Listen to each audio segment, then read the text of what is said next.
सबसे पहले आप सभी को राधे राधे, जय श्री कृष्ण।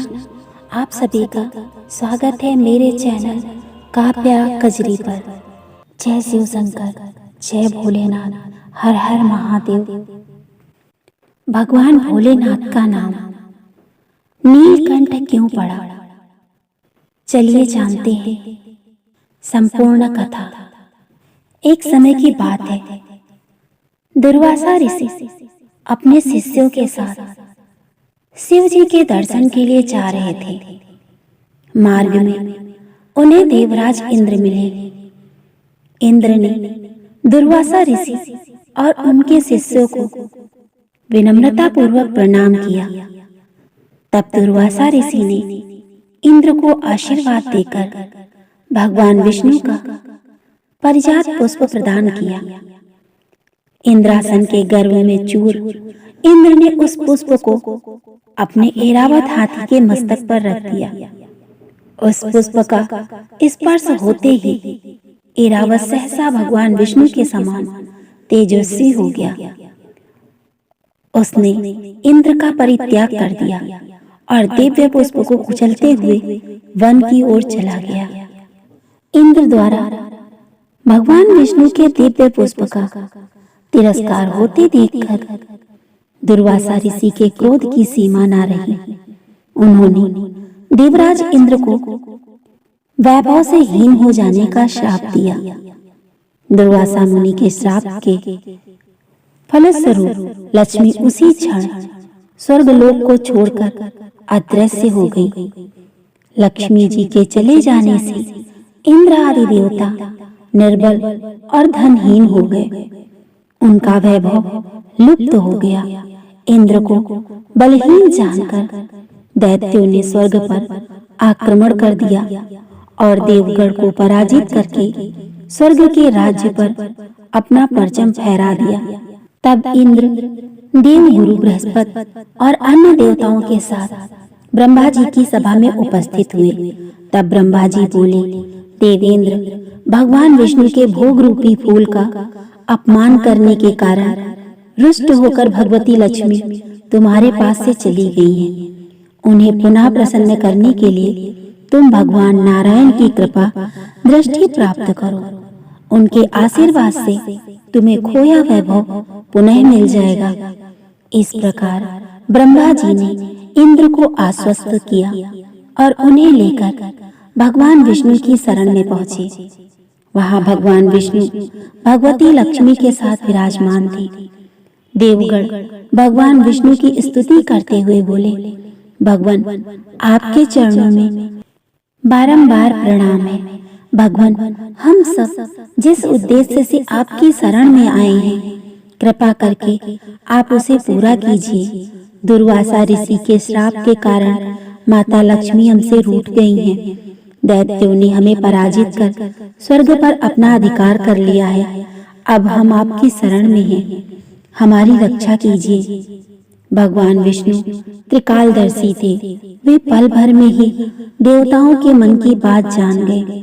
तब वे देवगण से अपने वैभव लौटाने के लिए दानवों से दोस्ती कर उनके साथ मिलकर समुद्र मंथन करने को बोले। उन्होंने समुद्र की गहराइयों में छिपे अमृत कलश और मणि रत्नों के बारे में बताया। उसे पाने से सभी फिर से वैभवशाली हो जाएंगे। भगवान विष्णु के कहे अनुसार इंद्र सहित सभी देवता दैत्यराज बलि के पास संधि का प्रस्ताव लेकर गए और उन्हें अमृत के बारे में बताकर समुद्र मंथन के लिए तैयार किया। समुद्र मंथन के लिए समुद्र में मदराचल को स्थापित कर वासुकी नाग को रस्सी बनाया गया। तत्पश्चात दोनों पक्ष अमृत प्राप्ति के लिए समुद्र मंथन करने लगे।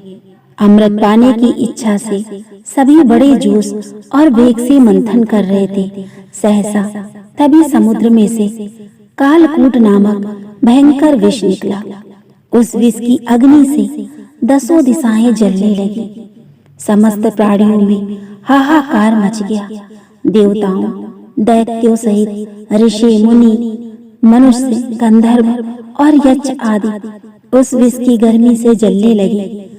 देवताओं की प्रार्थना पर भगवान शिव विषपान के लिए तैयार हो गए। उन्होंने भयंकर विष को हथेलियों में भरा और भगवान विष्णु का स्मरण करके उसे पी गए। भगवान विष्णु अपने भक्तों के संकट हर लेते हैं। उन्होंने उस विष को शिव जी के कंठ में ही रोककर उसका प्रभाव समाप्त कर दिया। विष के कारण भगवान शिव का कंठ नीला पड़ गया और वे संसार में नीलकंठ के नाम से प्रसिद्ध हुए। जिस समय भगवान शिव विष पान कर रहे थे, उस समय विष की कुछ बूंदें नीचे गिर गईं, जिन्हें बिच्छू, सांप आदि जीवों और कुछ वनस्पतियों ने ग्रहण कर लिया। इसी विष के कारण वे विषैले हो गए। विष का प्रभाव समाप्त होने पर सभी देवगण भगवान शिव की जय जयकार करने लगे। हलाहल के बाद समुद्र से कामधेनु गाय प्रकट हुई। वह यज्ञ हवन आदि सामग्री उत्पन्न करने वाली थी, अतः उसे ऋषि मुनियों ने ग्रहण किया। उसके बाद उच्चैःश्रवा नाम का 7 मुखों वाला एक अश्व निकला। वह चंद्रमा के समान श्वेत वर्ण का था। उसकी सुंदरता से प्रभावित होकर उसे दैत्यराज बलि ने ग्रहण कर लिया। समुद्र से श्वेत वर्ण का ऐरावत निकला। उसे अपना वाहन बनाने के लिए इंद्र ने ग्रहण कर लिया। इसके बाद कौस्तुभ नामक मणि प्रकट हुई। उसे श्री विष्णु ने धारण किया। समुद्र मंथन से कल्प वृक्ष तथा अनेक सुंदर अप्सराएं भी प्रकट हुई। इनके बाद ऐश्वर्य और भोगों की देवी लक्ष्मी प्रकट हुई। वे भगवान विष्णु की नित्य शक्ति हैं। देवी लक्ष्मी समुद्र की पुत्री के रूप में उत्पन्न हुई थी। उन्होंने प्रकट होते ही भगवान विष्णु को वरमाला डालकर पति रूप में स्वीकार कर लिया। अंत में समुद्र से एक दिव्य पुरुष प्रकट हुआ। दिव्य वस्त्र आभूषणों से सुशोभित वे दिव्य पुरुष श्री विष्णु के अंशावतार और आयुर्वेद के प्रवर्तक वैद्य धन्वंतरी थे। उनके हाथों में अमृत से भरा कलश था। उन्हें देखकर दैत्यों ने समुद्र मंथन छोड़कर उनसे अमृत कलश छीन लिया। तब भगवान विष्णु ने मोहिनी अवतार धारण करके देवताओं को अमृत पान कराया। इस प्रकार सभी देवता वैभव से संपन्न होने के साथ साथ अमृत पान कर अमर हो गए। ये तो थी कथा भोलेनाथ की नीलकंठ नाम पढ़ने की कथा।